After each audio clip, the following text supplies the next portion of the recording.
If you've ever tried to save an animated GIF in Photoshop and noticed that the normal save options just don't preserve the animation properly, you're in the right place. In this video, I'll show you exactly how to save a GIF in Photoshop the right way, using the proper export settings so your animation keeps playing smoothly and looks as clean as possible.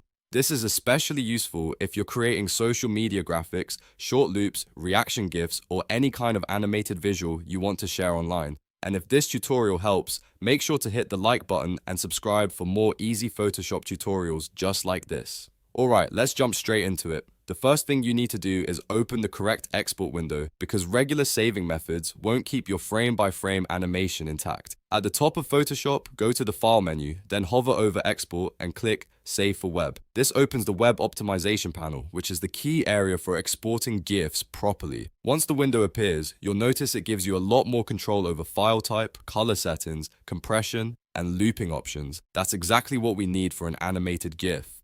Now let's configure the GIF settings. On the right-hand side of the export window, look for the Format drop-down at the top. Change the file format to GIF. This is important because GIF is the format that supports simple animation and looping in a widely compatible way. After that, go to the color setting and set it to 256. This gives your GIF the maximum color palette depth available, which helps preserve more detail and smoother transitions in your animation. If you choose fewer colors, the file size may be smaller, but the image can start to look flat or lose quality. Next, you'll want to adjust the Dither settings. Set Dither to diffusion and then push the slider all the way up to 100%. Dithering helps reduce harsh color banding, especially in gradients, shadows, and softer transitions. If you've ever seen a GIF that looks blocky or posterized, this setting is one of the reasons. By using diffusion Dither at full strength, your exported GIF should look cleaner and more polished. After that, it's time to make sure your animation loops the way you want it to. Scroll down to the bottom right corner of the Save for Web workspace and find the animation section.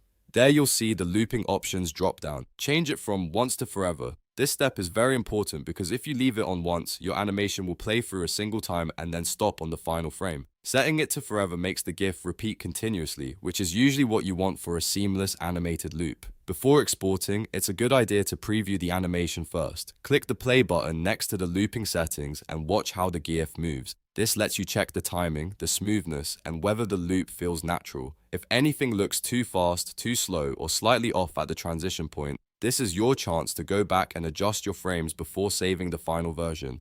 Once everything looks good, you're ready to export. Click the Save button at the bottom of the window. A Save dialog will open, and now you can choose where you want to store your GIF. Pick the destination folder you want, then type in a clear file name so you can easily find it later. Make sure the format drop-down is set correctly, and in this case, you'll want to confirm it's saving as images only. After that, click Save again to finish the export. Photoshop will now generate your GIF using the settings you chose, and once the process is done, your animated file will be ready to use. You can upload it to websites, share it on social media, or use it in your creative projects right away. So that's the full process for saving a GIF in Photoshop. Open Save for Web, switch the format to GIF, set colors to 256, use diffusion Dither at 100%, set looping to forever, preview it, and then save your final file. If this tutorial helped, please give it a like, subscribe for more Photoshop tips, and let me know in the comments what you'd like to learn next. Thanks for watching, and I'll see you in the next one.